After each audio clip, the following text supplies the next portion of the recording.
Hello and welcome to Lynchburg Live. I'm your host, Linda Smith. My guest tonight is Dr. John Shuptrine. John is a Lynchburg anesthesiologist, but in his spare time, he's an award-winning photographer. John has shown his photographs both locally and out of state, and he's also had some of his work published in Black and White magazine. He'll be telling us tonight about his photography and showing us a selection of his lovely work. John, I'm so delighted to have you here on the show. Thank you very much. All right, when we get started, just tell our audience how you developed an interest in photography. As with many people, it started very young. I remember picking up a little brownie camera somewhere in the house and saying, "What is this?" and told it was a black and white camera, and I got some film and put it in and have gone nonstop since then. In high school, I learned from a very good friend how to develop in the darkroom, and that's a transformational experience. You watch the images appear like magic in a pan of water. It's not really water; it's developer, but it looks like water. And all of a sudden, from a white piece of paper comes images. And I'm not unique in that experience. Many people have been there and said, "Wow!" But it never goes away. Watching something appear like magic in a darkroom tray is an amazing experience. I think that's cool. So it started that way. In high school, a little bit, college, I was very involved with yearbook studies and photo editor of the yearbook, and got to shoot miles of film there. And a lot of it is just holding a camera in your hand and taking a picture. You know, you got to do a lot of it. All right, I know because of working with you that you're a very busy Lynchburg anesthesiologist. How do you manage to balance your love for photography with that terrible schedule that you have sometimes? It goes in ups and downs.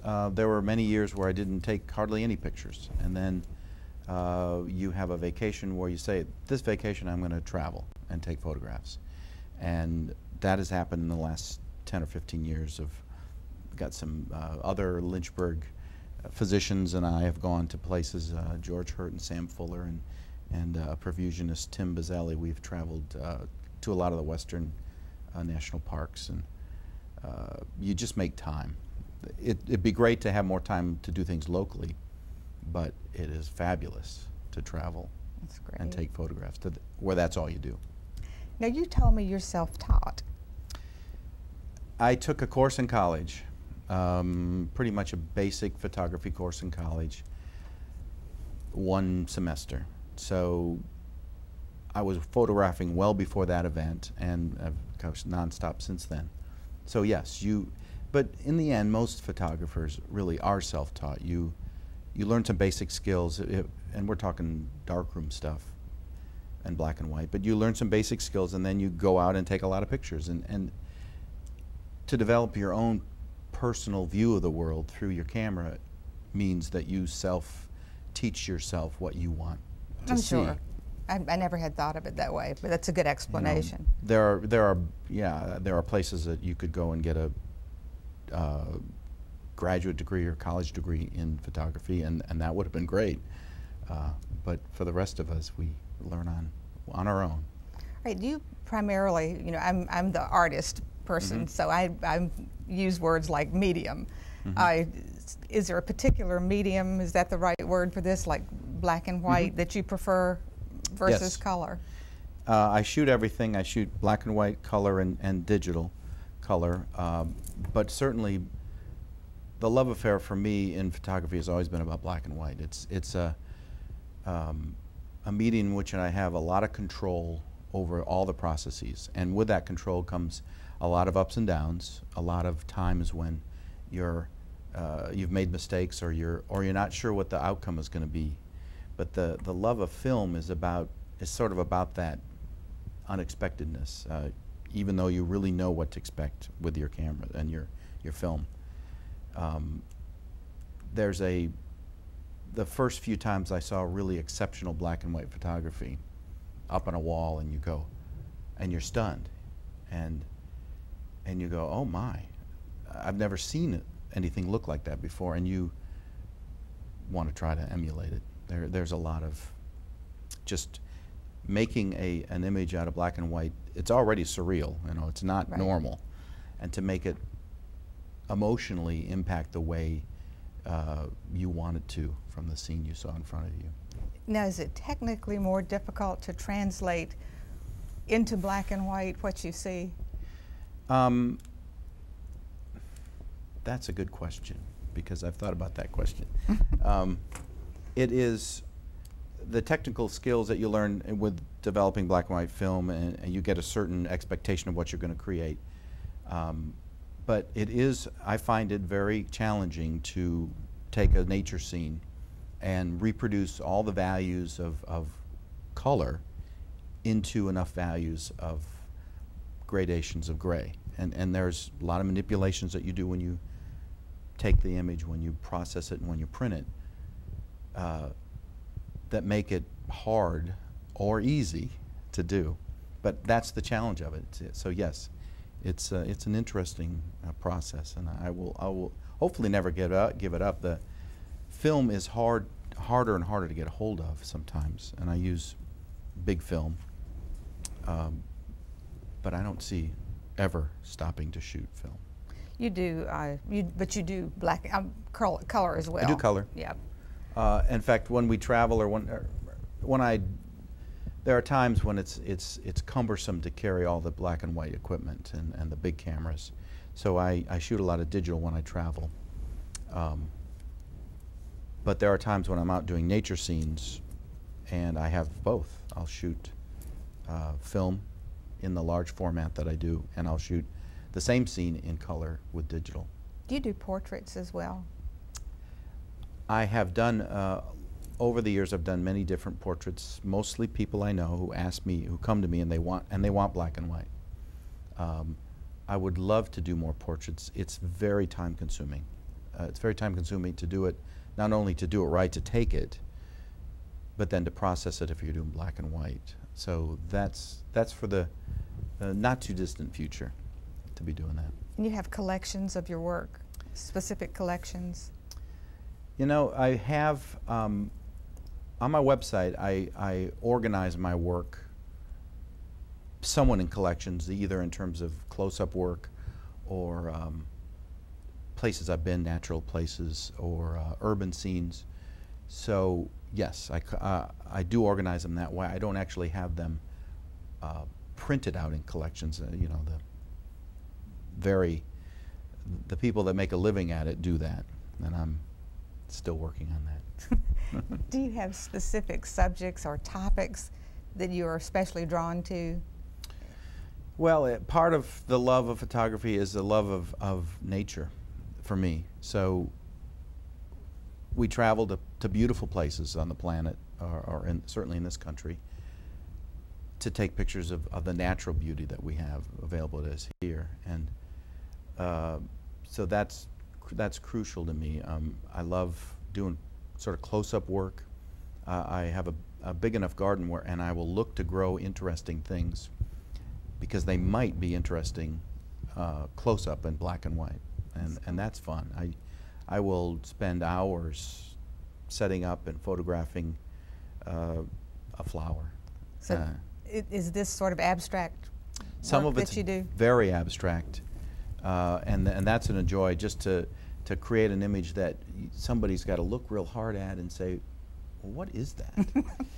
It's interesting, but what is it? And they'll say, oh my God, that's a tomato, or stacked wine glasses on top of each other, and that's fun. That's cool. It's fun for me mentally, and but sometimes it's just because there's something really beautiful in a flower, and it just never gets old. All right, well, not to me. Since we've talked about a little bit about what you do, we have. You've brought some pictures, and Phil, if you'll put them up on the monitor, please. John will tell us what they are.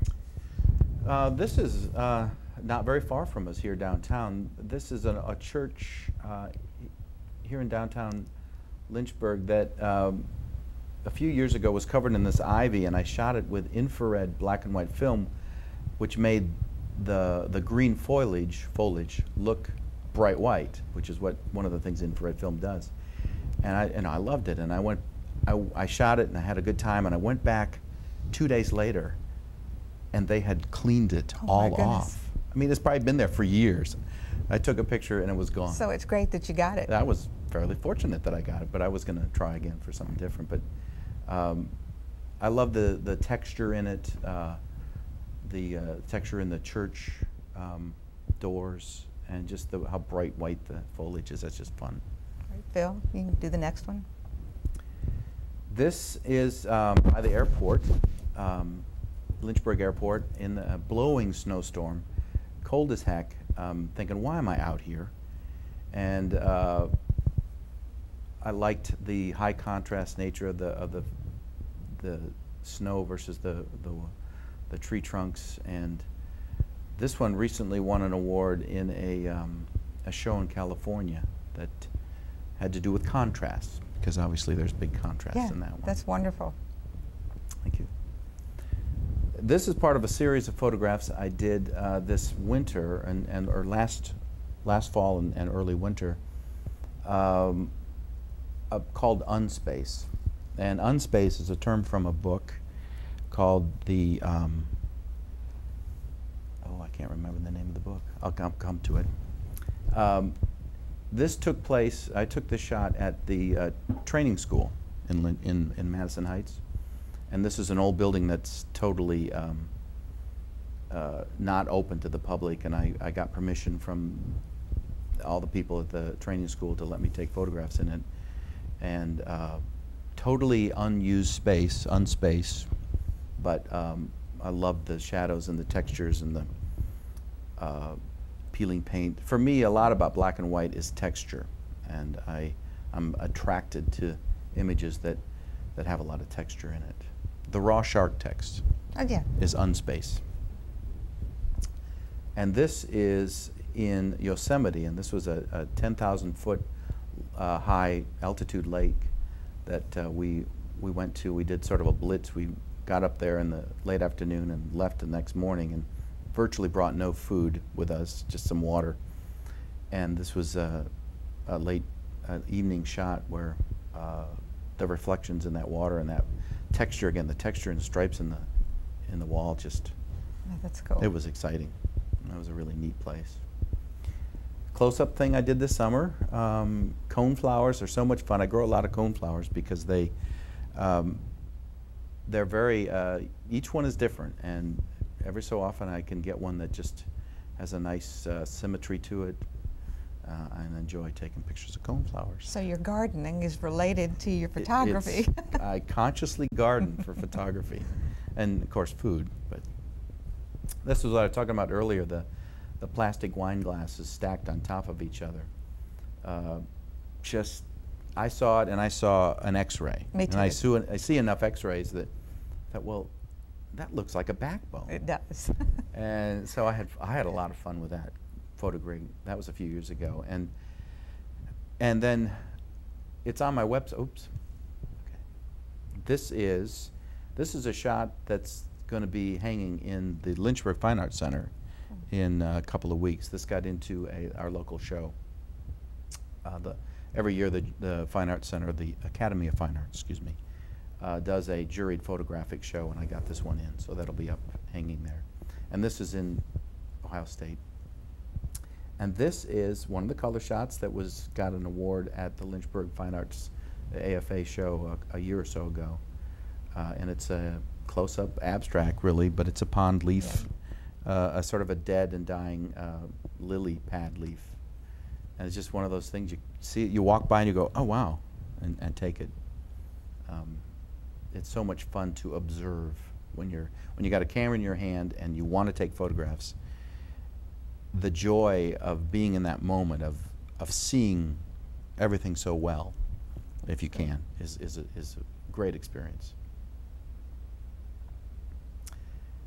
This is in Bonaire, which is an island near Aruba, and those are salt flats, and those are salt mounds, and they evaporate seawater to make these salt mounds. You know, early in the morning, just caught the light and the strange combination of lights. It's an incredible picture, I think. And that has been in shows too. That got accepted into a show in Maryland. It's surreal.